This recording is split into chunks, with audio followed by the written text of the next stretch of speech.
Hi everyone. On behalf of Tata Steel, I am Gautam Barua. Welcome all of you to our new expert session on changing definition of MSME, opportunity or challenge. MSMEs are the strongest driver of our economic development, innovation, and employment in our country. Definitions based on investment limits in plants and machinery were decided in 2006. But such a definition does not reflect the current increase in price index of plant and machinery stated an RBI report. Moreover, MSME's small scale of operation and informal organizations don't always maintain proper books of accounts. This essentially results in their not being classified as MSME. The change of definition is likely to improve the case of doing business for MSMEs and in the process make it easier for them to pay taxes, attract investments, and create more jobs. To understand the implication of change of definition, we have with us today Mr. Vivek Chauhan, Chief of Marketing, Tata Steel, in discussion with Dr. Pralay De, Chief General Manager, National Small Industries Corporation, NSIC. We will have question answer session towards the end of the webinar, and I would request you to either type your questions onto the user dashboard or raise your hand. We will unmute you and you can ask your questions straight to the speakers. We encourage you to ask for your queries and please do not raise any complaints. Thank you. Over to you, sir. Yeah. Thank you. So first of all, I would like to welcome Dr. Pralay De for today's eCafe's webinar. Dr. Pralay De, as Gautam mentioned, he is the Chief General Manager for National Small Industries Corporation. It's a Government of India enterprise under Ministry of MSME. Dr. De himself is a very learned person. He is his PhD in management. He also has a dual master's. He has lots of experience in the in MSME sector. So basically, MSMEs are important for our business. It is important for our business because it contributes substantial part of the Indian economy, 7% of GDP, 40% of workforce, and 45% of Indian exports. Here in our Tata Steel, again, a substantial part of our business, almost 16 to 17 part of our 16 to 17% of our business is contributed by this sector. So hence we have a vertical for this. So today we have with us Dr. De, who is an expert in MSMEs and he is the CGM of NSIC, to discuss upon that there has been a classification change in MSME definition by Government of India. How does this classification going to affect the MSME at large? So we would love to hear you, Dr. De. Over to you. Thank you. Thank you, and thank you very much for giving me this opportunity to speak to you all. Well, as Mr. Vivek Chauhan told, that MSME is a backbone of any economy, and so is for India. And as you know, India has got more than 6.5 crores of MSMEs in manufacturing services, and almost 26% of GDP is contributed by one way or the other. Now, this definition of MSME, which has newly come, let me come to the point, has created a lot of stir in the business. A new definition, new parameters have been included. Before this, the definition you must be aware of that it was on plant and machinery, investment on plant and machinery. We have micro, small, and medium. So for every class there is a ceiling limit. Beyond that, the unit will go to the next level. So in most of the countries, in the world, the three basic parameters which works on. One is the manpower, on the basis of manpower. Second is the investment, and third is the turnover. Turnover was never in our definition before, but it has got some advantages. And since India is growing and SMEs are also growing, so this turnover concept has been brought in this time. So there is some confusion among a lot of people, and I've seen that many people have not read properly what are the new definitions and what are the pros and cons of this new nomenclature. So I would like to show a small presentation, but before that I'd like to say, in many countries, micro, small and medium, they're there already. They've been classified, but there's no concession on subsidies attached to it. For the sake of definition, they have been made.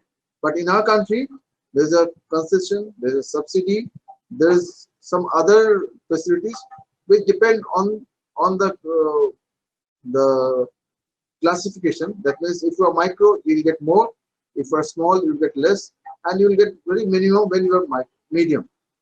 So the problem was in our country that this sector was not growing because of the definition. That means the micro, for the sake of benefits, and there are total 95% of total MSMEs are micro. For the sake of benefits, they always try to remain in micro. The small will always try to remain in small, and medium, they have a very little chunk of bread or butter of them, so they're not that much bothered in the sector. So 95% are micros, and mostly in our country we generally account for the manufacturing sector. So in the last definition we have manufacturing and services, and before that was only one. In this definition, that manufacturing and services have been merged, because we think that I'll use examples. Both are important. We had some problems in the previous definition. One, for example, for the garment industry, garment manufacturing industry, the capital investment maybe is 70 lakhs. So it comes to the micro or small, but number of manpower, part-time, full-time, it goes to 800 people. So there's a mismatch of definition and the way of working. Similarly, for the gemstone cutting polishing industry, the turnover is mainly because of the raw material. They have very limited amount of machinery or the investment, but their turnover is very big because mostly they buy raw material, process and sell back. So we have different anomalies. For the micro, if you remember, it was only 25 lakhs of investment on capital investment on machinery, plant and machinery. It was allowed. Now, if you want to add some machinery, you become a small industry. So because of that stigma, people want to stay back in micro to get more benefit, more concession, more subsidy from the government. So the sector was not growing because of the limitation of the investment. Now in this, the first thing, the investment level has been increased. So this is a big change, and you can buy your machinery, you can buy machinery or R&D, and export is excluded from this business. Now, some are going to be benefited, some are not. There will be a lot of transition from one sector to other sector. At the moment, most of the micro and small are getting benefit of these concession subsidies, either from central government or from state government. Now, most of this micro and small will come to micro. And small, some of the mediums will become small. Similarly, some large industry will come into the MSME definition. Now, the problem is the real micro, having a small investment, they are not going to get a good bank loan, and banks will not, they'll try to ignore the smaller ones. They'll try to give more money to the companies who have better turnover, better installed capacity, or better they have their own collateral, etc. So banks will not be interested in the small companies, the micro companies having a small investment. So there's a big change is going to come. But anyway, whenever we go for a new definition, we saw something such a big country and so many MSMEs, it will take some time to settle down. So let us hope for the best. Now I would like to explain in few slides that what is the new definition and how it is going to affect, and what is the dynamism, why we have gone for this kind of definition. So I'd like to show a small presentation, and I'll request Mr. Shumali, Mr. Barua to switch on to that presentation. So there's a notification already come in the website of MSME. At the end of the presentation, I'll give you some website names from where you can extract these information of the new definition and other schemes, etc. Yeah. So this is a new definition of MSME. Can you just go to the second slide? We'll talk about classification of enterprises. Now again, we have a classification like micro enterprises, where the investment in plant and machinery or equipment does not exceed 1 crore rupees, and please remember the word and, it is not or, and turnover does not exceed 5 crores of rupees. So if you meet both the conditions, you remain in micro enterprise, you become a micro enterprise. Now we have recently introduced turnover. Now before this definition, the turnover was not very transparent.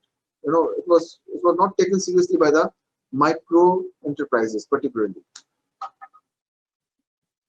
In many countries, the turnover concept has come in the definition, and wherever the IT enabled ecosystem is there, this turnover factor has come.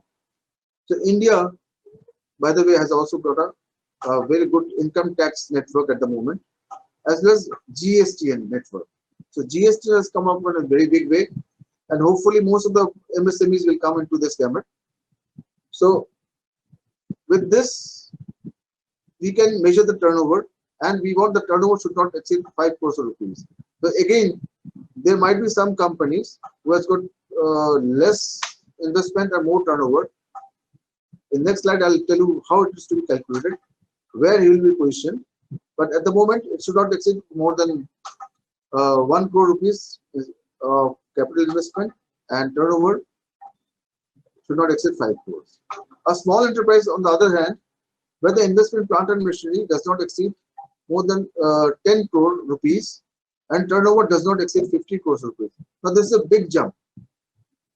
So now the small scale industries are able to put a lot of machineries for their use, and they will remain in small industries if the investment doesn't go beyond 10 crores, and turnover limit is 50 crores. Beyond that, a medium enterprise whose benefits are less, investment of plant or machinery will not exceed 50 crores of rupees. And recently, the government in the second amendment, they have made the turnover, they made it very clear that turnover does not exceed more than 250 crores of rupees. Now, in this, the gemstone cutting polishing machines, like I have told you, the turnover is very high. So they will get benefit from this. The cables and conductors, aluminum conductors, where it's mostly the raw material which they process, will be within this medium enterprises. So this is how we have taken care of most of the units in this area of operations. Next, how we become as micro small enterprises. Now this is a very simple step. Earlier, China used to be the fastest registrar of MSMEs, but I believe with this kind of new portal, new way of doing business, India has become the fastest to make anyone to become a small, medium, micro enterprise. Next.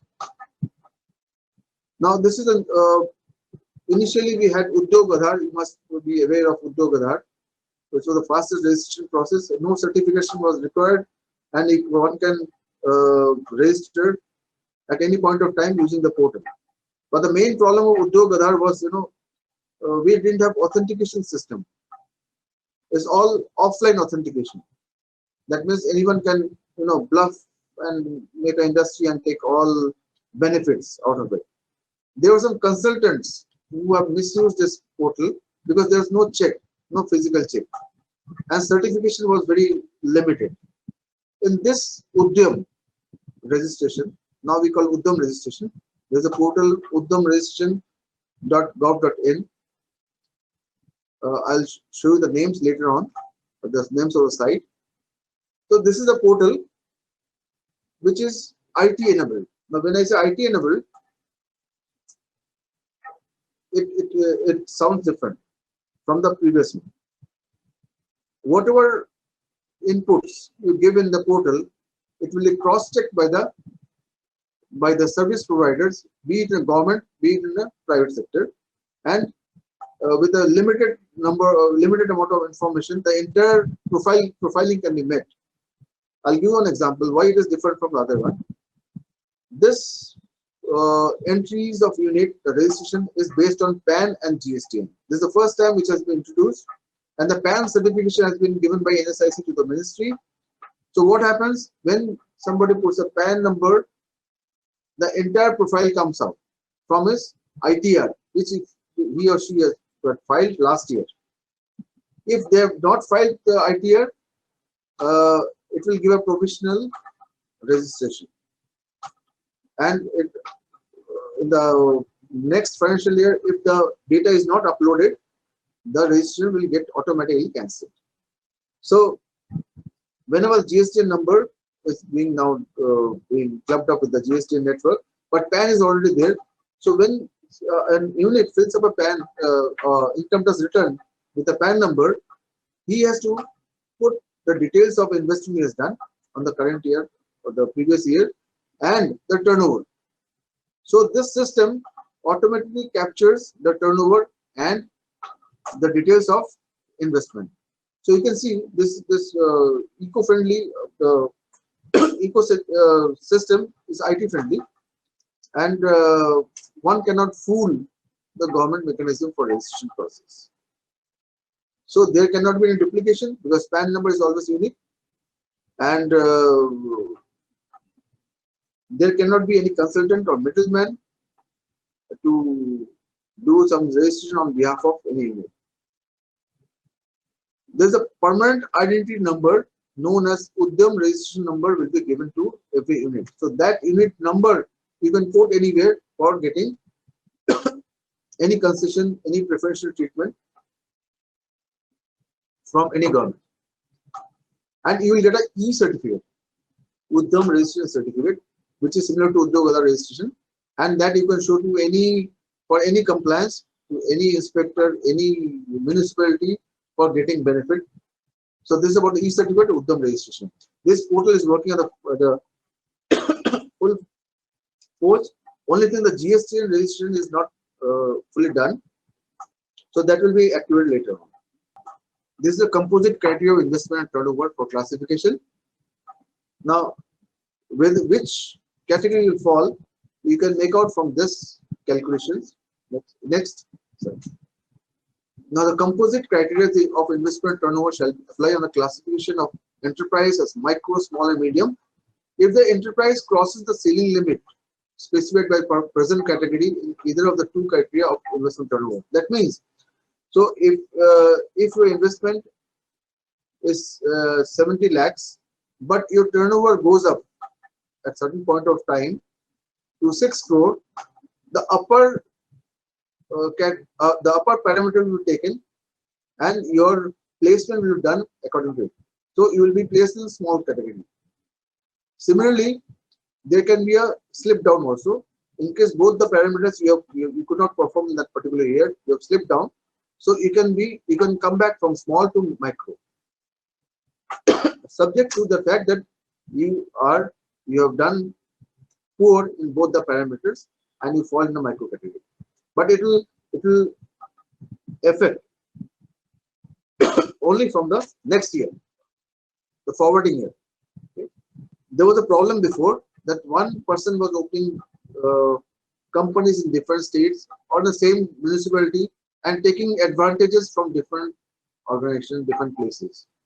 This time, since it's IT enabled, we have taken PAN as an index number and the GSTN number. So in case somebody has 5 or 6 companies, the total turnover and investment figures will be clubbed into one GSTN, one PAN number, and the entity will be considered after aggregating all the turnover and investment into one, and then it will be categorized as micro or small or medium enterprise. So now You can have n number of companies. Nobody is going to stop it, but turnover will be calculated in a total. The calculation of investment, plant and machinery, it will be based on income tax return, whatever you filed in ITR last year. For a new enterprise, no prior ITR is available. In that case, a self-declaration of the promoter of enterprise and the relaxation shall end on the 31st March of the financial year in which it files its first ITR. So that means if it's a new company and there's no ITR, so you can give a self-declaration, you will get the registration. But from the next year, starting from 1st April, you have to file ITR. In case you can't, your registration will be cancelled. So the purchase or the invoice value of the plant and machinery equipment when purchased first hand or second hand shall be taken into account excluding goods and services GST on a self-disclosure basis if the enterprise is a new one without an ITR. So this is also the last year thing. And then cost of certain items. Also the exports will be exempted from the turnover. Also for certain items, like if you want to buy a truck for your logistic, if you want to invest on R&D equipment, this will be excluded from the calculation of amount of investment in plant and machinery. It was like previous definition. Now I'll talk about the calculation of turnover. As I said, for the turnover, export of goods and services of both shall be excluded, whether it's a micro or small or medium, for the purpose of classification. Information regarding turnover and export turnover for enterprise shall be linked with Income Tax Act. So we do not have to explain anything. We do not have to fill up anything. It will fetch the data from GST network and the income tax network. Next, I'll talk about the registration process. It's very simple. As I've said, there's a Udyam Aadhaar registration portal already available. There's no fee for Udyam Aadhaar registration. There are some people we have found they're charging some. They have middlemen. They're charging some fees from the for the registration from units. For your information, there's no money, no fee has to be paid for Udyam registration. You can do it yourself. It's a very simple process. And mostly, as I've said, the data is fetched from different portals, so you need not have to, enter each and every detail. It will come automatically. Aadhaar number is the base of this Udyam registration. So one should have Aadhaar number. Aadhaar number. I think the most of the citizens in our country has got Aadhaar number. So this is required for Udyam registration, so that you have a unique registration. And whose Aadhaar number should be? The Aadhaar number should be of the proprietor in case of proprietorship firm, of the managing partner in case of partnership firm, and a Karta in case of a Hindu undivided family. So you see, it's a single man show proprietorship firm. Aadhaar number of the person will do. In case of partnership firm, the managing director, any of the managing director will be the managing director will have the Aadhaar number. In case of LLP, limited liability partnership or cooperative societies or any consultants or agents, the organization or its authorized signatory will provide this GST and a PAN along with the Aadhaar number. So this is how the Aadhaar number has to be linked. In case the enterprise is duly registered as with a PAN, any deficiency of information of the previous year when it did not have the PAN shall be filled on the self-declaration manner.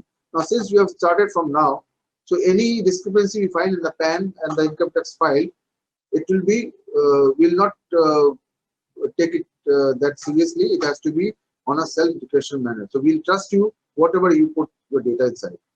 No enterprise shall file more than one Udyam registration. This is very important because earlier there are a lot of enterprises. They were having many Udyam Aadhaar registrations, and in fact, they are not doing anything. They're mostly their shell companies. Provide that any number of activities, including manufacturing, service, or both, may be specified or added in Udyam registration. Now, in this, one thing I didn't tell you clearly. In this new definition, the services and manufacturer, they have taken at par. That means both are merged into one enterprise. Before, in the previous definition, the manufacturing were having the different definition, different parameters, and services were classified in different ways. So this is how this time we have done. We have merged it into one. Any intentionally misrepresent or attempt to suppress or self-declared facts and figures appearing in Udyog Aadhar registration or updation shall be liable to such penalty as specified under 27 of the Act. Now, before there was no penalty, there was no action for anyone to give a wrong information to the government. But now this has been linked with a legal act, section 27 of the Act, and it can be punished. And there can be a police complaint also in case of some wrong information given to the government portal. Next. Now, a lot of people are asking us that what we have already registered with EM Part 2, we are already registered with Udyog Aadhar. Now, do we have to register once again? The answer is yes, but you have a grace period. You have a grace time. All existing enterprises under EM Part 2 and Udyog Aadhar memorandum shall register once again on Udyog registration on or before the first day of July 2020. So anybody who is registered after this, they have to register. All enterprises registered till 30th June of 2020 will be reclassified in accordance to its notification. Is existing enterprises registered prior to 30th June, because it was announced in 1st of July, shall continue to be valid only for a period up to 31st day of March. So up to the financial year, this existing Udyog Aadhar registration will be valid, and then this will be discontinued and EOM will be there. An enterprise registered with any of the organization, in case you have registration with NSIC or KBIC or any state organization, they all have to register under Udyog registration for getting these benefits. Updation of information and transition period in classification. Now, this is very important also of this definition. Earlier, it was not there in Udyog Aadhar. It allows us to update our information. In case we have more turnover, you have more machines being installed, or you invested more on this, you can update your profile, which was not there in the previous definition and the portal. You can also add some additional information as and when required on a self-declaration basis. So earlier what happened that in case somebody had more turnover or more machines installed or something extra, so there was no provision. But with this process, you can update your turnover, your capital investment, and that will help us in reclassifying. I'll come to those points. Based on the information furnished or gathered from government sources, ITR or GST return, the classification of the enterprise will obtain. So once we get information from those government sources that your turnover has come down, your investment has come down, so we will reclassify you automatically. In case we find the turnover has gone up and the investment is still there, will make you upgrade from micro to small or small to medium. So this will be done automatically on a specific period of time. In case of graduation from a lower to higher category or reverse graduation, like from micro to small or small to micro, the communication will be sent to the enterprise about the change in the status. So you will get to know through an email that your status has been changed. So accordingly, you can place yourself, you can get the benefits of micro small as per this letter. So in case there is an upward change, reclassification, an enterprise will maintain its prevailing status till expiry of 1 year from the close of the year of registration. So you get some time, a grace period, so that you can complete your pending work and pending business, and the reclassification will affect only at the close of the year of registration. In case of the reverse graduation of the enterprise or reclassification, the enterprise will continue its present category till the closure of financial year, and it will be given a benefit of changed status only with the effect of 1st of April of financial year. So that you always get a chance, whether for moving upward or sliding downward, or reverse graduation we call it. So you'll get up to the end of the financial year, and whatever will happen will 1st of April of the future year. Now, this is one more area where MSMEs are complaining. There are several complaints. Sometime on not getting loan for the banks, for the institutional supports. In case they want some more information, there's no single window service. Now, recently, under the chairmanship of our Secretary MSME Ministry, we have created a champions team. A champions team where the employees have been borrowed by all MSME development institutions, whether it's the central government or state government, from DICs, to form a champions team. We call it a champions team, and this is all IT driven. So any MSME having any problem, they can lodge it online, and within a time frame, the things will be answered to them. I would like to mention one more thing in this, that we have some other facilities in the ministry, like one is a Sambandh portal.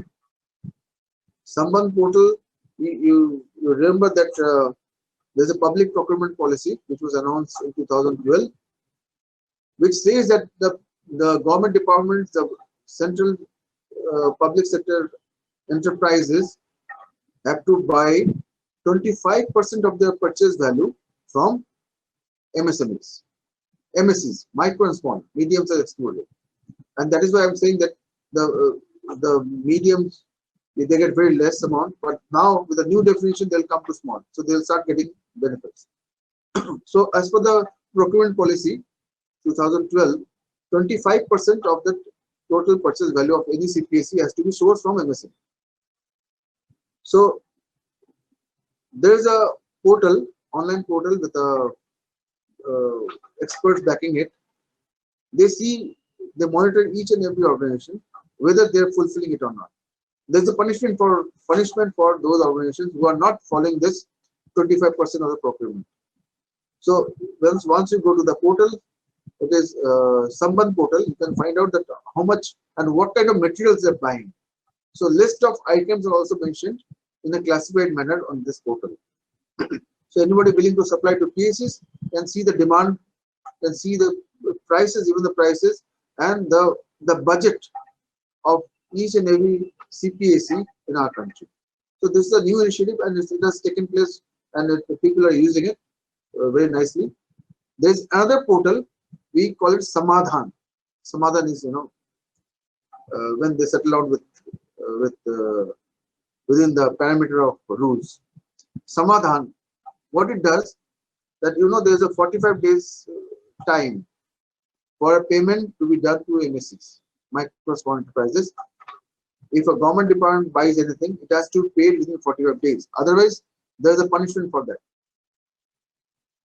Right? So this 45 days, any complaint on that, you can register on this portal, Samadhan portal, and the government will take care of your claims. The government will write to all CPSEs, they will write to the concerned government department to pay within 45 days. In case it is not done, there is a severe punishment for this. So these two portals are also there for the grievances, and this portal is particular for any grievance, whether you are not able to get a loan from a bank despite submitting your application or documents, you can write to us. If you have some problem with DICs, you can write to us. If you have problem in knowing any scheme, or if you have something to offer to the ministry as far as the knowledge is concerned, you can all write to this portal, this champions portal. I shall give you the address of this portal, and this is operational, and there's a team sitting in the background of this portal answering your queries. The district industry centers, which are there in all districts in the country, now they will act as a single window facilitation system in all districts. Any complaints for any inquiry or verification, the units, the MSCs can contact the DICs, and DICs can also sometimes go and check whether the compliances have been met or not. So this is a new thing which has come out. The DICs have been given a mandate to implement this Udyam registration in a holistic manner. Now these are the important websites which I'd like to explain to all of you. First is the msme.gov.in, www.msme.gov.in. This is the website of Ministry of MSME, which will show the schemes of all the sister concerns, the PSUs like NSIC, into one place, and you will see there are almost 30 or 35 major schemes which perhaps you are not aware of. So you can avail the benefits, concession out of these schemes if you fall into their parameters.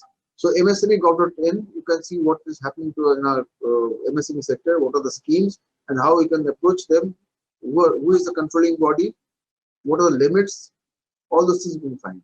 The second is www.nsic.in. NSIC is National Small Industry Corporation, which I belong to, is a central public sector enterprise under the Ministry of MSME.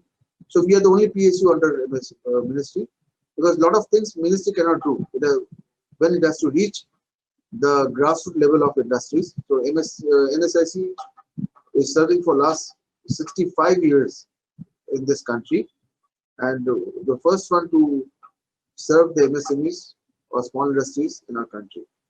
So we have various schemes. I'll explain in the next slides that what are the schemes and how you can avail those schemes to grow your business.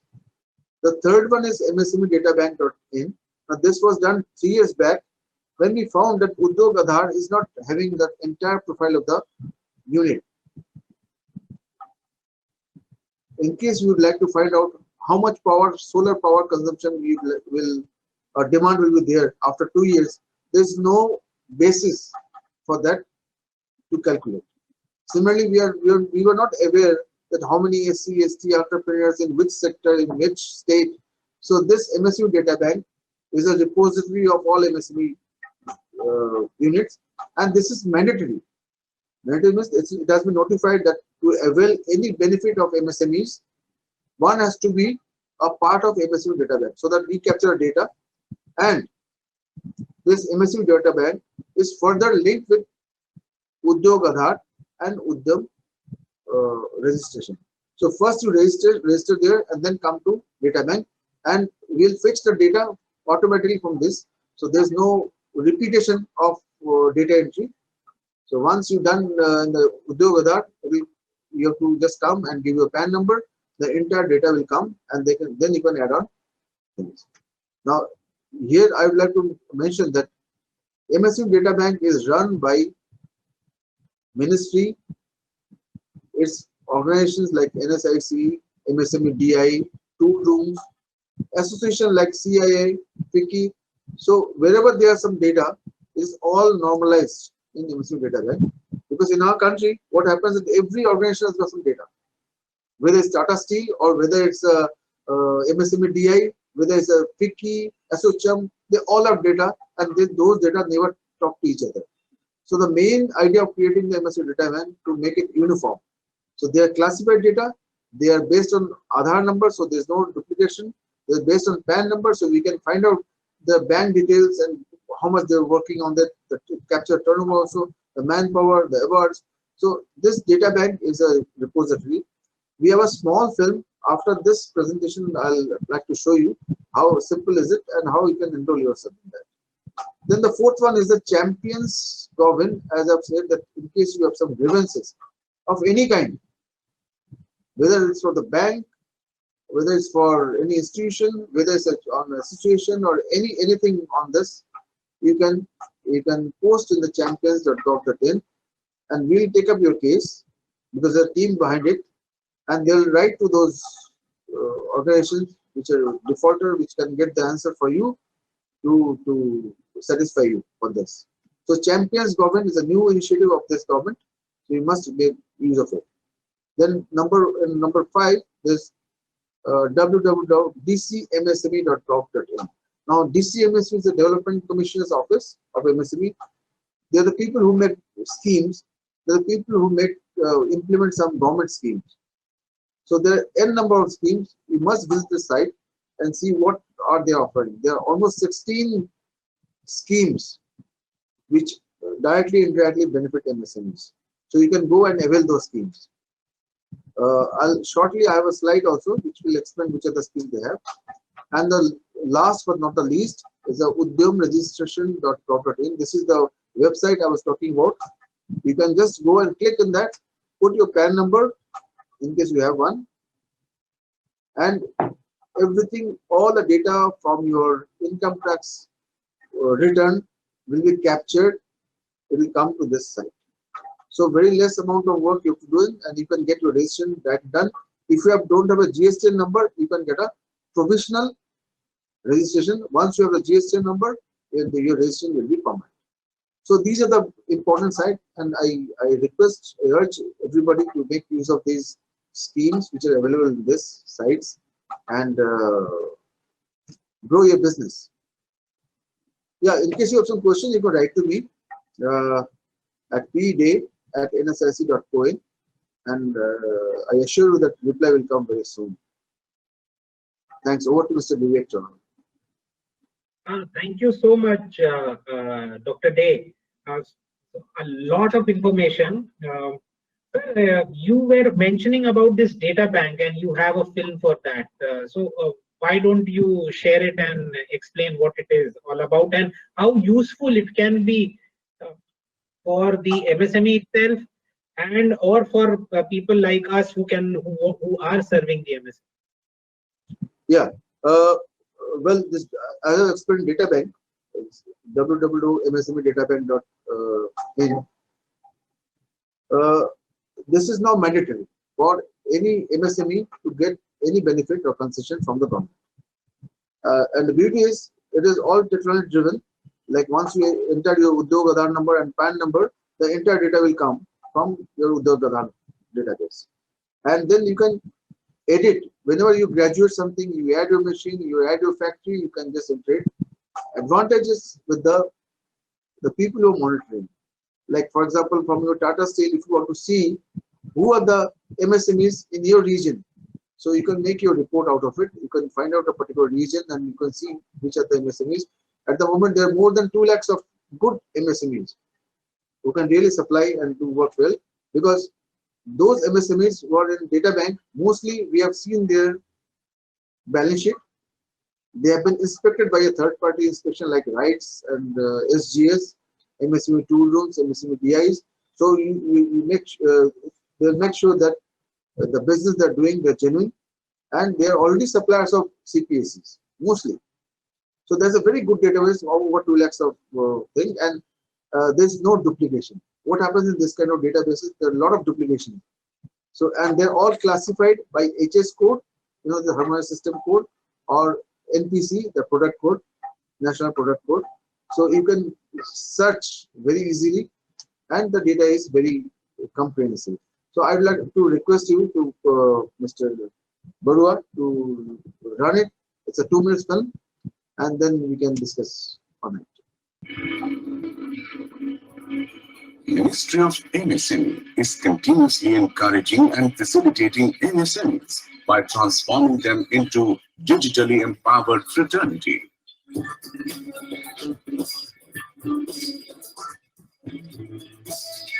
MSME Data Bank is an attempt to get online census of the MSMEs in the country, which so far had been done in physical mode, consuming huge amount of money, time, and resources. MSME's data collection is being attempted for the first time by the use of digital platform, the web portal www.msmedatabank.in. Data Bank will capture basic details of MSMEs, data of associations, and other related agencies on real-time basis. The Data Bank also endeavors to capture information on the basis of investment, turnover, number of employees, product and services, and credit rating. Related to joint ventures, technology transfers, export and import of machineries, and membership of the associations. Salient features of MSME Data Bank are web-based secured application accessible 24/7, Aadhaar and Udyog Aadhaar enabled enrollment on self-certification basis, enrollment facility available through individual MSME units, development organizations, associations, easy updation by MSME units as and when required. Exclusive access to government departments, PSUs is provided to search MSME units for their procurement needs. Real-time MIS dashboard for monitoring and updation. Mapping of products with ages, NPC codes for easy classification. All this information will facilitate sourcing for government procurements from MSMEs and also enable the government to design future schemes in a better way. Ministry of MSME has notified under MSME development rules furnishing of information, making it compulsory for MSMEs to furnish the required information on the data bank. Units availing benefits from government must be enrolled in MSME data bank. MSME data bank paves the path for MSMEs to move towards digital India,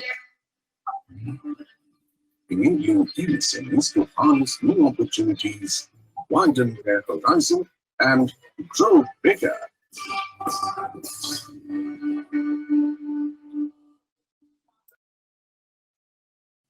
So, yeah, Dr. Dey, it was very useful, this data bank. And what I understand is that our SMEs and us, anybody can access these database for their use. That's what, and is there a cost associated with it, or is it can be accessed by anyone? And is there a cost, other element associated with it, if you can share it?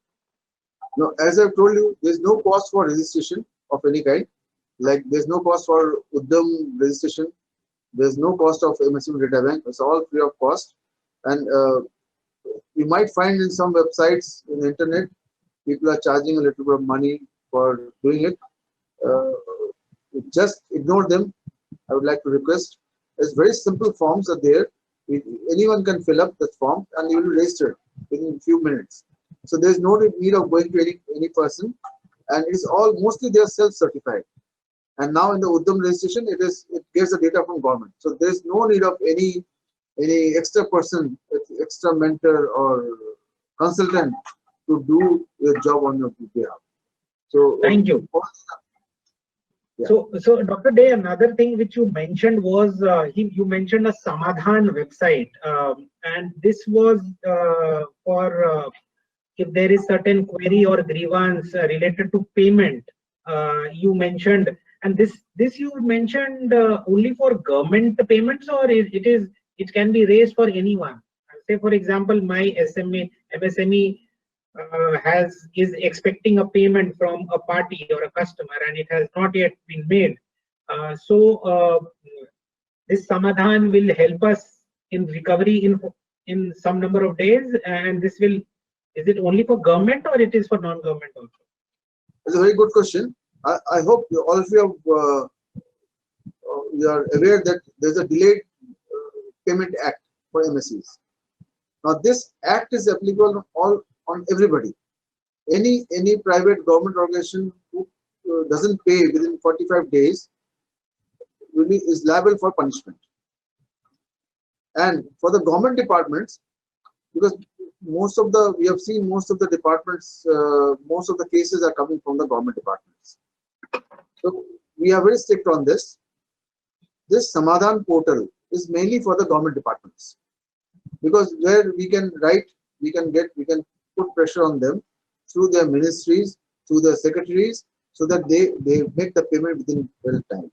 There's another effort, but for the private, what you have said, that if the MSME supplies to any private organization and doesn't get a payment, there's always a Delayed Payment Act. Okay, but why people are hesitant to go for Delayed Payment Act? Because they have to remain in the market, they remain into the business. So if they start complaining with Tata Steel, so next time you are not going to entertain. You understand that the stigma in this problem. So, yeah. But for the government department, we have a Samadhan portal, and we are getting very good results out of it. That I would say. Okay. And you mentioned about various schemes, and you have actually given a website where we can look for the schemes, etc. So that will be useful. But tell me, Doctor, is that I was going through your website and read something. You said a lot of focus is there on credit, or helping the MSME get better credit. So how is the ministry or NSIC is helping in accessing or enabling the access of fund to these MSMEs? If you can throw some light on that. Yeah. Okay. See, MSMEs, they come to priority sector lending, as you are aware. So Reserve Bank has a broad guideline that 20% of the total lending from every bank should go to the MSMEs. So that's how you'll find most of the banks, they have a SME desk nowadays. And they have to comply with the RBI guidelines that 20% of mandatory figure has to be achieved. Now, for MSME, for NSIC, we are giving, we give a we are into short-term lending, though before we were in term loans, but nowadays we are giving short-term lending for 180 days. Earlier it was 90 days, now it is 180 days. So this is mainly for the raw material, because raw material is one of the vital components of any manufacturing unit, you know. So in some cases, the most of turnover is mainly for the raw material. So we finance on raw materials. Raw materials from the suppliers we have earmarked, raw materials from the suppliers which are not earmarked, even that also we finance for 90 days on different preferential rate.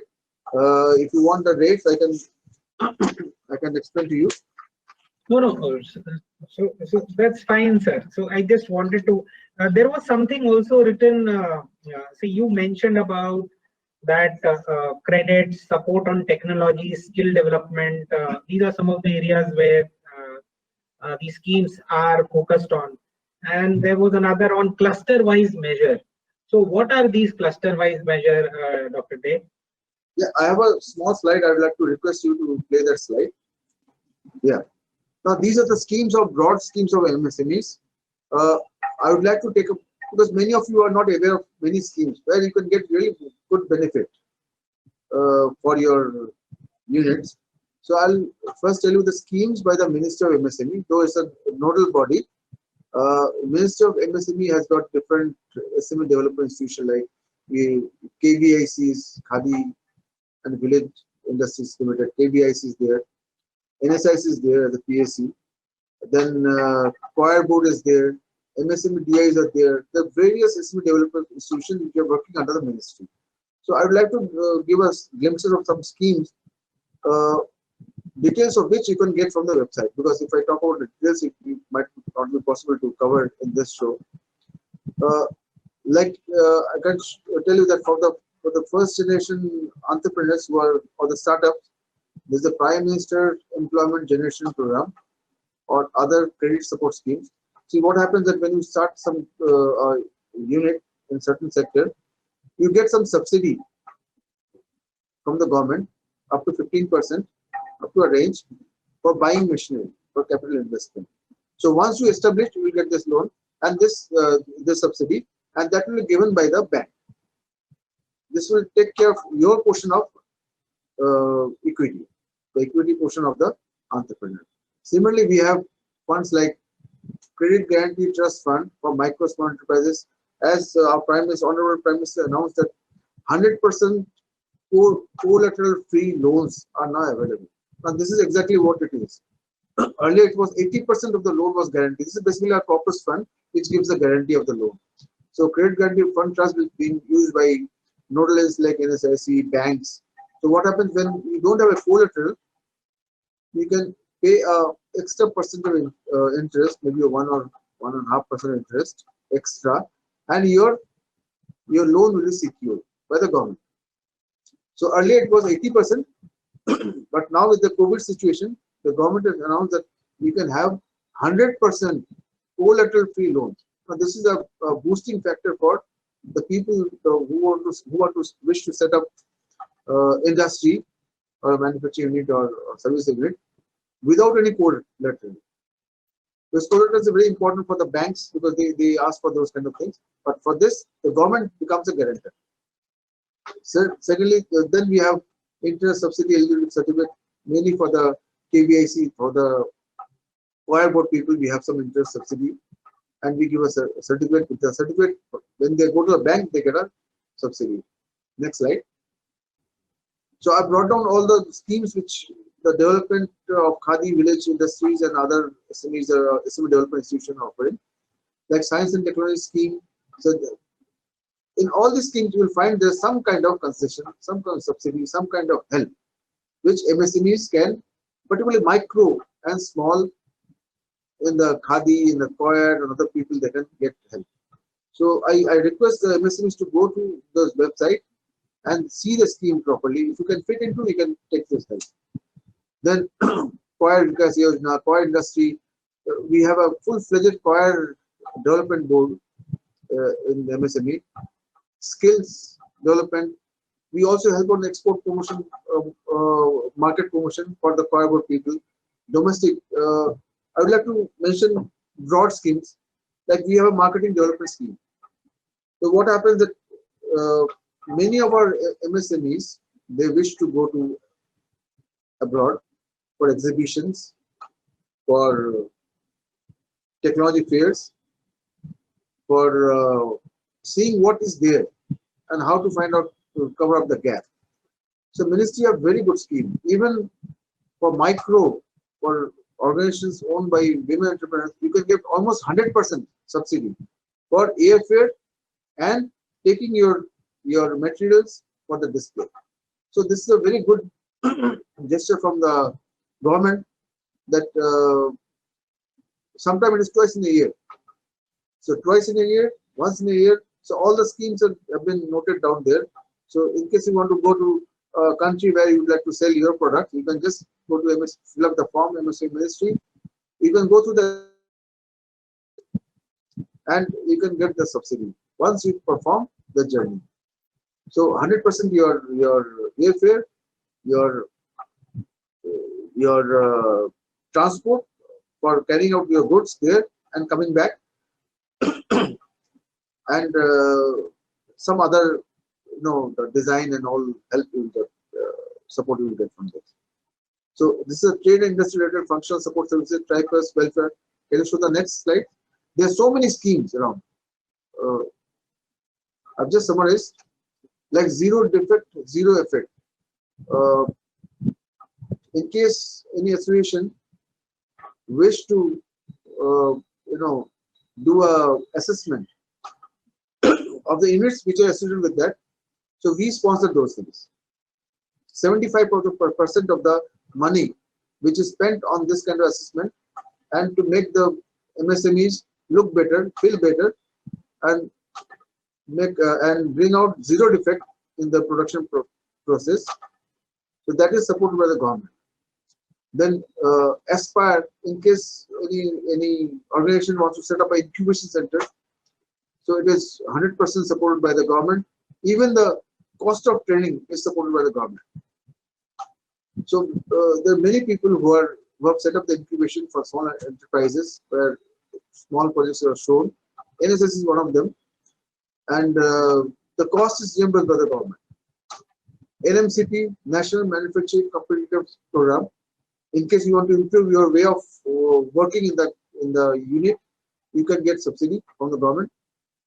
CLCS is another very popular scheme, Credit Linked Capital Subsidy for technology innovation, upgradation. In case you want to upgrade your technology, you want to buy a machine, so 15% of that will be given by the government, up to 15 lakhs. So this will be given by the government once your project is approved.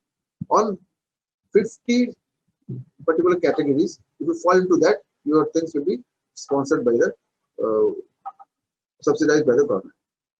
Marketing as a lean manufacturing, even the design cleaning. If you want to do a product designing, you get some cost reimbursed. There's so many things. If you want to go for ISO, if you want to go for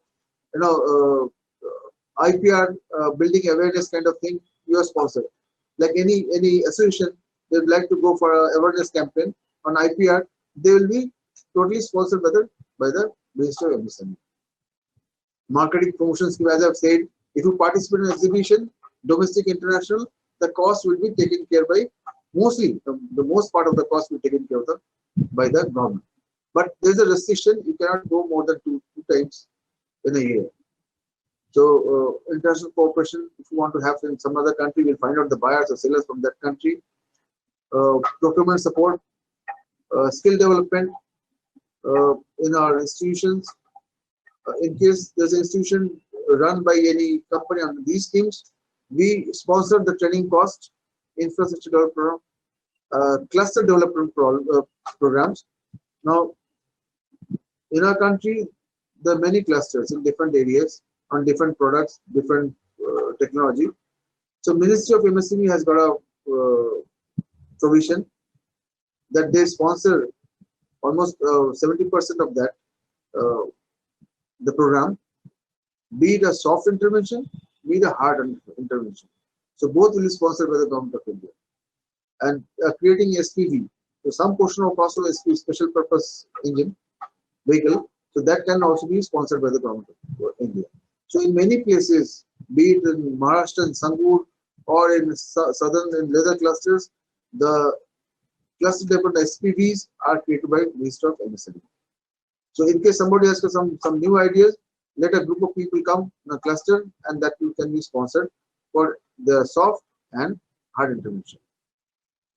For schemes for surveys, studies, policy research, in case a study is required by any agency, any association, the study can be sponsored by Government of India to MSMEs. You can see the forms. National SCST Hub is a new thing for SCST. And in the public procurement policy, if anybody studies it, out of 25%, the 5% will be sourced from SCST. That is also mandated for the government. So we are promoting that SCST procurement for the PSCs. Then international schemes, IEC guidelines, they're all available on the website. So one can go to the website and download the forms and download the schemes and see if they can fit into it. Now, next, can you go to next? Now I'll talk about NSIC. NSIC, for the last 65 years, we have been helping MSMEs in a large way. Initially, we were giving machines on lease. Most of the MSMEs were as old as like me. They perhaps remember that NSIC started with leasing, hire purchase, and all schemes. Now those schemes have been weeded out because the MSMEs have grown up. So we have some more schemes which are more closer to the MSMEs.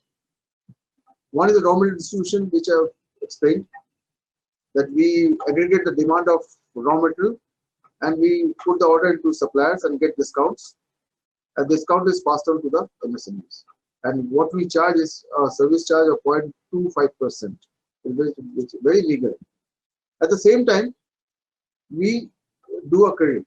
We finance it for 180 days, and based on the invoices. And both schemes, they're interlinked with each other.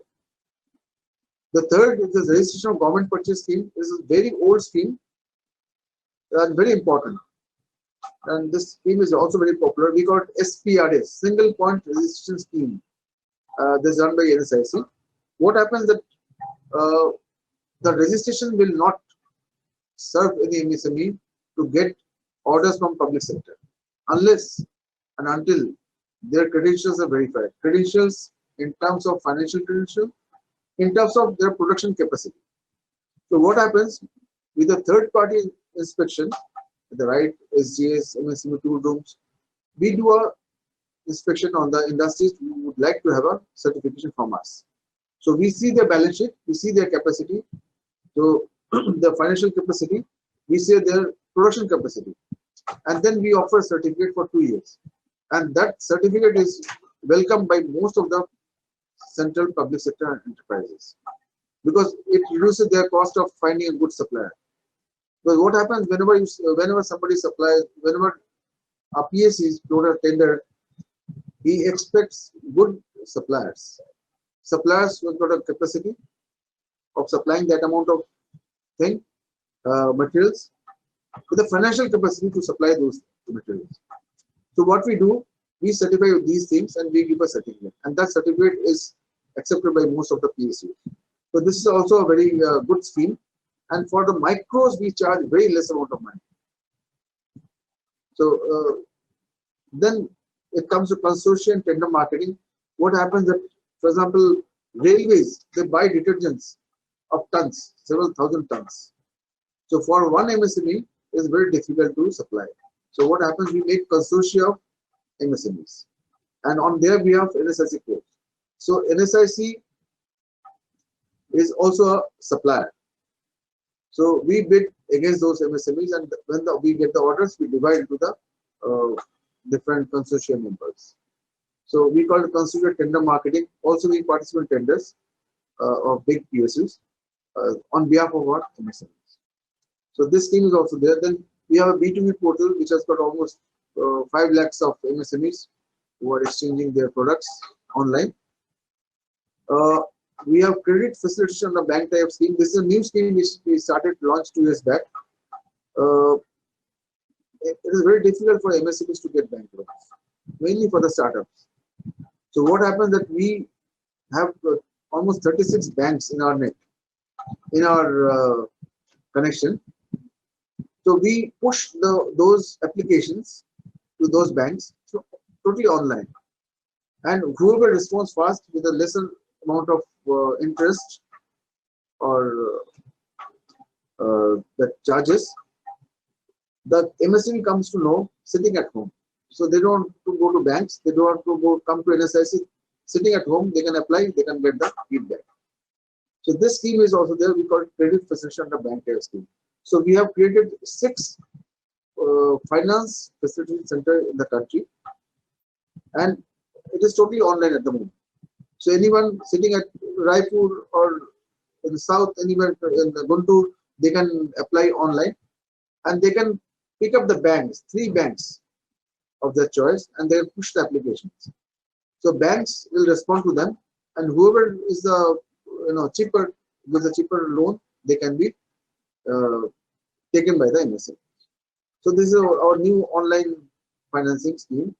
Then we give training. Training, we have very big centers all over the country, be it in south or east, or we have big centers which were opened with the help of other countries. So they are giving the conventional high-tech trainings.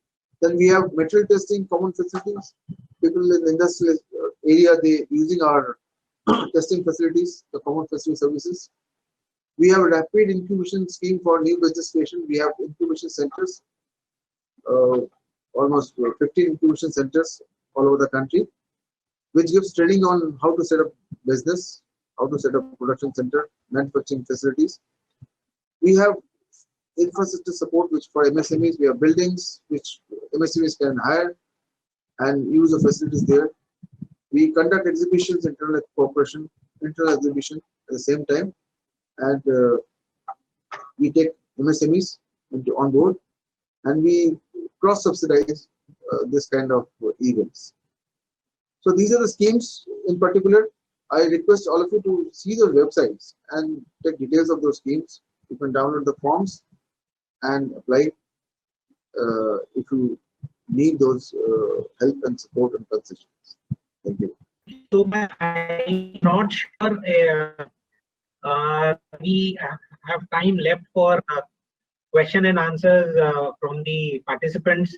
So I'll ask Gautam and the team that if there are questions, you may just quickly take few of them, and Dr. Dey can respond, and then, or else anyway we can email it to Dr. Dey and he can respond. But we should take a few of the questions if the questions have come. Yes. Sure, sir. The first question is, if the unit isn't small and changes to medium during one financial year, what will be the impact on any benefits taken as small unit and valid for 5 years?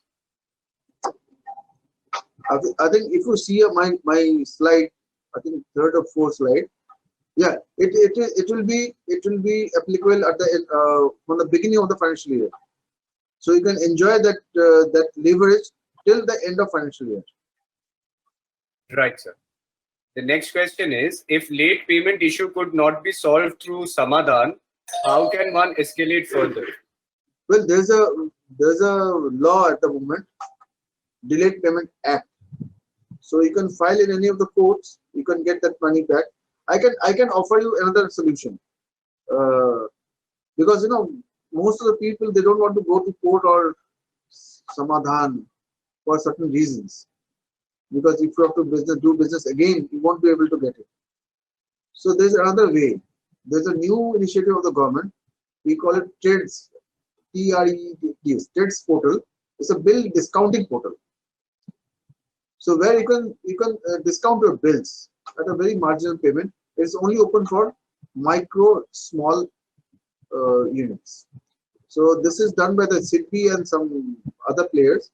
And there are 3 more agencies who are offering this bill discounting. NSIC is also coming up with a bill discounting scheme in a new flavor. We have been doing bill discounting and we lost a lot of money, so we stopped it long back. But now it's a new scheme is coming. So there you can have an auction of a bill. Like you put it's a very simple process. You put your bill there. There's a small charge for this. You become member and you put your bill invoice copy there, and this will be auction. Any institution, any bank can buy that, and they will offer you a price for that. How much you want? For example, if it's 100%, they will offer you 95%, and if you agree with that, you can get the payment immediately, and that is an auto debit payment facility. That means the participant banks, like for example, NSIC is a participant bank, so we have to give a mandate of auto debit by our board. So nobody can stop payment after the deal is finalized. So I request that in case you don't want to go to those channels of litigation, you better go for a bill discounting. You put a bill there, let people buy it, and it's an auto debit facility. So the moment the bill is decided, within 15 days or 10 days time, you will get the money into your account. This is another solution. The next question is, do you consider a dealer of industrial raw material in service sector or industrial enterprises? At the moment, no. But we are toying up this thing because the main purpose of this is to remove the middlemen. Like if you want to connect MSMEs, we'll connect to the suppliers or the producers. Like maybe Tata Steel is a producer, so we would like MSMEs to work directly through NSIC and directly. We don't want an intermediate to work with us. But then, seeing the condition of this situation, like COVID situation, other situation, we are planning that we can take some good dealers, because we don't want to tarnish our name. Good dealers who can stabilize the price for some time and give a better service. So we might engage them in our supply chain. The last question which we have received is regarding payments to MSME in 45 days. If I am doing regular business with some customer and he is not paying in 45 days, I am not in a position to complain for late payment. For the reason customer may get annoyed and I may lose business with him. There should be some mechanism so that Ministry of MSME ask for a 6 monthly return from Udyam registered enterprises and take appropriate action. Is there any way forward in this? Yes, I think partly I've answered before. Now there's a very strict mechanism. A very strict means very serious mechanism by the Ministry of MSME that, and all the PSUs. At the end of the month, all government department PSUs, they have to file a status report that how much payment is due, how many days, is 10 days, 15 days, and if it's 45 days, you have to mention it there. And then there's a provision for action, So all of us now in a position that we give the data much before they ask the timeline. So it's mandatory now, and serious action has been taken for those who are defaulters. The way I said, 45 days. Now nobody wants to go for litigation. Government is all right. We have a mechanism, we have an updation mechanism, and it's monitored by the secretary himself. So it's very serious matter now. But for the private, as I've told you, either you can go for a litigation or you can use that bill discounting portal. I think so. Second option will be much better for them. So, Dr. Day, so thank you so much, Dr. Day. It was very, very useful session. Personally, I gained a lot. Especially, I was always aware that this is Udyog Aadhaar is the thing, but now you have shared with us, which is much more simpler and technology-driven Udyam. So that is one of my big takeaway. You also explained about the various classification of MSME. So that is very useful. And the nitty-gritties you mentioned, that how turnover needs to be calculated, was very useful. I think the audience might will definitely make use of it. You shared the various schemes and the website which the SMEs customers which we have will be certainly using it. Your suggestions on Samadhan trades and auctioning of bill are very good, and I think we as Tata Steel are also working on a similar way. So I think that will definitely help the MSMEs. The champions team which you mentioned, I think again it is a very good step which the ministry and NSIC have taken. It is very, very useful for us. Regarding NSIC schemes also, sir, these are very, very useful, and I'm sure people will get in touch with you since you have shared the email ID. And in case if there is further requirement, sir, my team will also be in touch. So thank you so much once again. It was very, very fruitful. We overshot the time by a little, but it was very, very useful time spent. Thank you, Dr. Pralay, and I would like to thank all the people who are involved in conducting this seminar, webinar. Gautam, Sanjay Behra, Jara ji, and the Versus team. Thank you so much.